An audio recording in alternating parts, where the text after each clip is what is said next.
Hello, good morning, and welcome back to another edition of the Good, the Bad, and the What the Fuck. Yeah, this is going to be my little London Vape Show roundup, and it will be just like the event, a small amount. Kind of looking forward to it. I didn't go last year because that was the first event. I can't remember what Vape Jam was. The first one was okay, but the second one was kind of special for Vape Jam 2. They knocked it all out, and yeah, there was entertainment, there was loads of booze, there was loads of time to talk to people, and I kind of enjoyed that. And I thought, well, all right, the first one could be a bit dodgy. I'll go to the second one.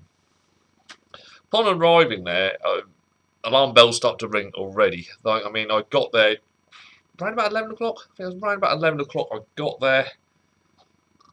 Now, in other events, I'm expecting quite a big queue by that point because everyone wants to get in, and normally like the first 200 or so get like a free goodie bag and all that lot. So I wanted to get in and get a reasonable position in the queue. There was about 30 of us at that point, an hour before the event. I mean, actually, by the time I got in, that did swell to about 60 to 65 people. That's not a good sign straight away on the first day of basically business to customers, B2C. So that weren't great. But I got chatting to a few people and a few of the manufacturers that are outside, and that was nice, just having a nice good old chat. Then there was a cock up downstairs.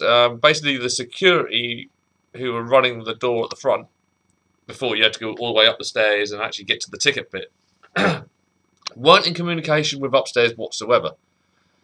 We thought because we got the tickets for the B2C, we could only go in at 12. And then we noticed a couple of people go in.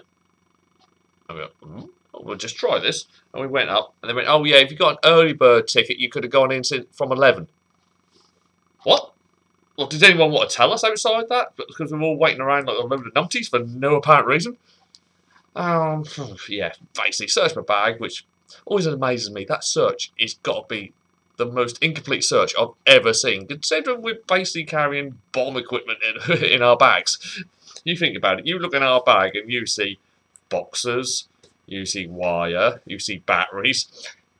Yeah, you would expect maybe a little bit more of an in-depth search at these events. I know they got, well, on this one they didn't have to get through the people, funny enough, but you know they want to get the queue, keep the queue moving, so it's a base search and they see anything sus. They didn't go to all the compartments of the bag as well. I mean, it's not a great security search there. So then we go up the stairs and we get to the bit where we've got to hand our tickets in and get our wristband and our goodie bag, which I will get onto in a minute. We're going up there and they're going, oh, no, you're up here too early, we don't let you guys in till 12. Well, we've just been told by your security downstairs that if you've got an early bird ticket, you can come in from 11.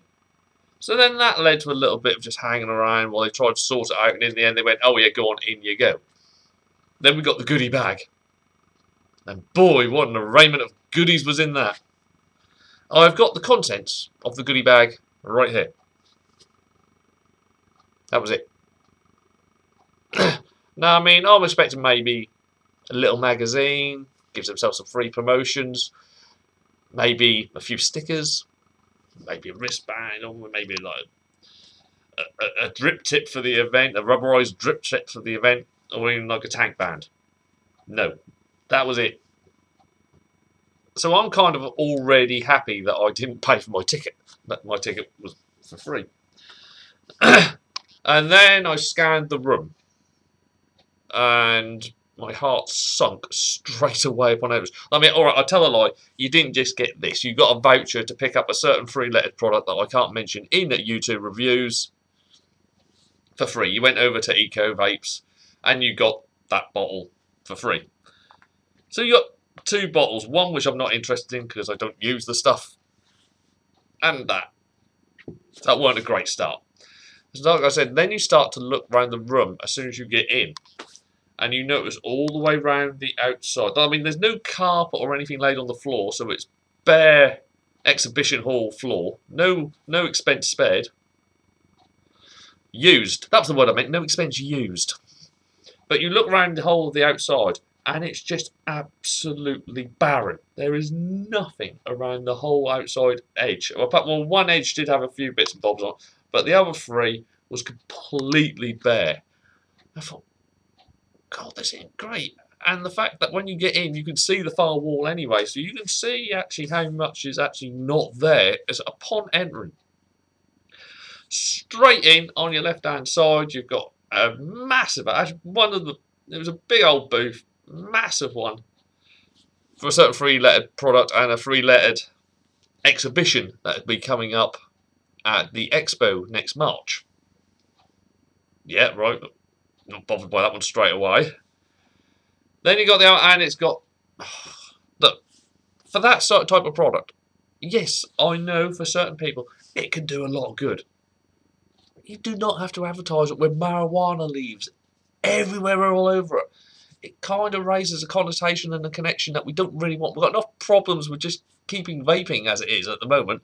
We don't need that kind of muddy in the waters, for want of a better expression. So then I started to walk around, and I think I worked out that just on a quick walk around, I got round there in 20 minutes. Well, no, 15 minutes to be fair, on a quick walk around just to have a little gander at what everything's got. And then I thought, do you know what, sod this.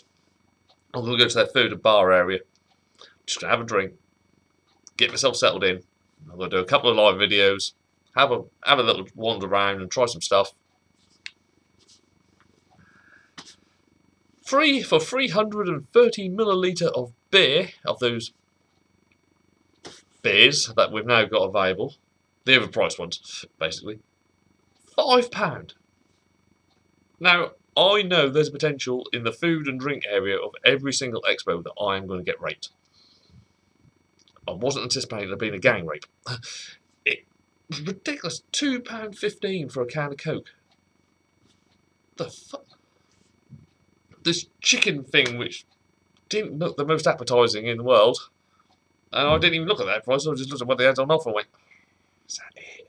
Is that really it? Is that the... Well, I mean, there were some sandwiches and shit, and that was overpriced as well, but people have generally spent enough money already coming down to the event, hotels, and I feel so sorry for anyone who travelled down to this event, because they've wasted travel money. If they just came for the event, they've wasted the hotel for the night. If they got a 2-day ticket, I'd be pissed off, because you won't be going back for 2 days. You do one day, then you go, now I'm going to see the sights around London, fuck this. It was an absolute shambles. Going around chatting to some of the vendors, they were like, well, we ain't doing this again. I said, we've just blown a lot of money, well, we've blown a decent amount of money to be here, and this is a shower of shit. Even the vapors walking around, as soon as you walk in and you actually realise how small the event was, you just went, what was the point? There was a better vape meet going on in the pub across the road than there was actually in the event. I mean, I'm glad I got to sit down and listen to the new Nicotine Alliance's advocacy bit. That wasn't really that one, but that was the only thing they really had set up for the day. I mean, you expect like entertainment for the day. I mean, all right, you had your stage area, and you had the two usuals from Expo doing it. They were struggling. I mean, Ashley and the other, I keep forgetting his name. Ashley and the other bloke was struggling because the atmosphere in that room was. Doesn't help with throwouts as well. I'm hearing. No, I mean, I didn't think there was many of us here to actually start what I've been starting to read up on now. But I mean, there has been reports that someone got punched in the face during a throwout. Someone got elbowed in the head and then took a tumble through it. A disabled person in a wheelchair got completely enveloped and sandwiched in and jostled just so people could get a free 10ml bottle of juice. I've said this before and I'll say it again. It is time for the throwouts to stop. It's getting stupid. It's getting stupid. It really, really is. Like, I mean, the good side I would say on this is I did find some really, really, really good bargains on the juice front. And the bad side, the flip side of that was, mind you, the hardware. Like, I mean, unless you wanted a smart product, which you could get dirt cheap, they were doing that at basically wholesale distributor prices, which was kind of good. It's nice to see some form of discount there. You always got to get booths there that are not going to sell to the public. They've just got to display. Basically, they want to get their sales from the B2B, and then they're just showing off to the customers, which is fine. But when you've got an event that small, and then you go, well, Vapor 2, As soon as I went there and was looking at their stuff, going, "Oh, that looks kind of cool. That looks kind of like it's been ripped off from a superhero film again." As soon as I looked at that, the first thing they said, not, "Oh, hello, how are you? Enjoy your day," and all this. Like, it was, "Are you a business?" I went, "No, we're just a customer." He went, "Oh, yeah, we've got nothing to sell on here." Well, then I'm not going to spend any more time at your booth, am I? Bye. The rest of this time is now business to customers.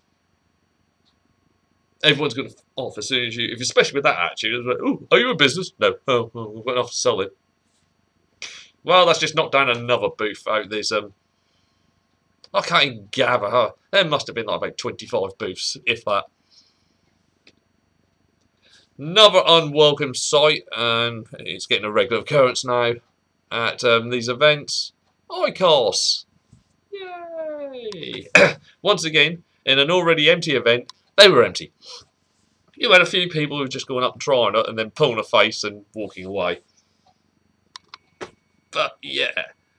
And ICOS, can you please stop advertising your product as the future of vaping? Because it really, really, really fucking isn't. It really isn't, guys. You're heat, you're not burn. You're not vaping, alright?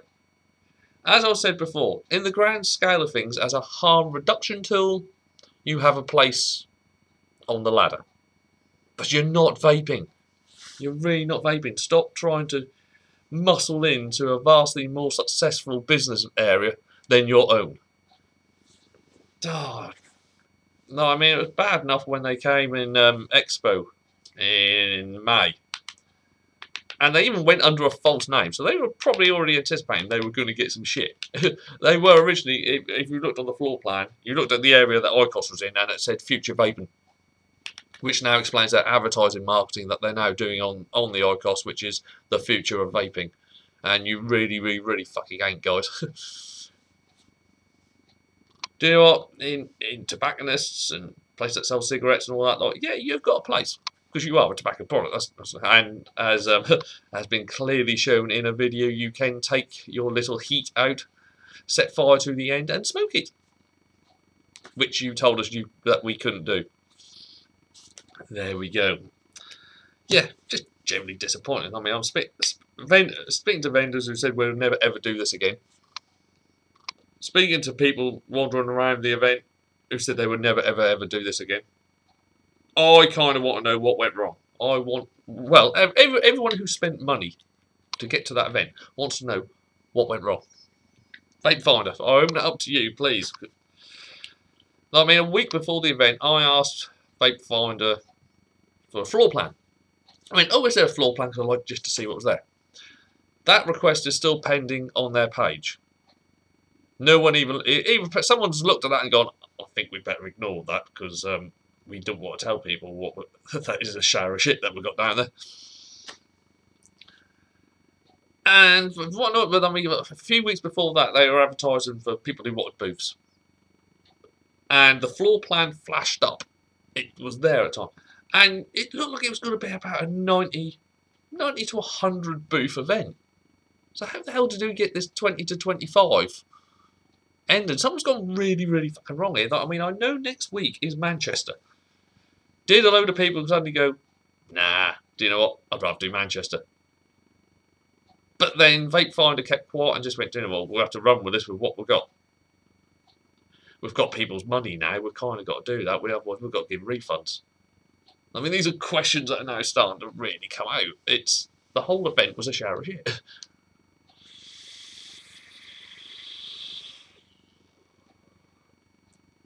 I mean, I don't know if anyone actually got the free, if any smokers actually got the free starter kit, because, once again, that area looked pretty dead for most of the day as well. So the only good thing was the vendors that were there I did manage to talk to. It was nice to actually not have a faceless distro. It was actually talking to the guys who make the juice or properly marketing the juice or anything. So it was nice on that front.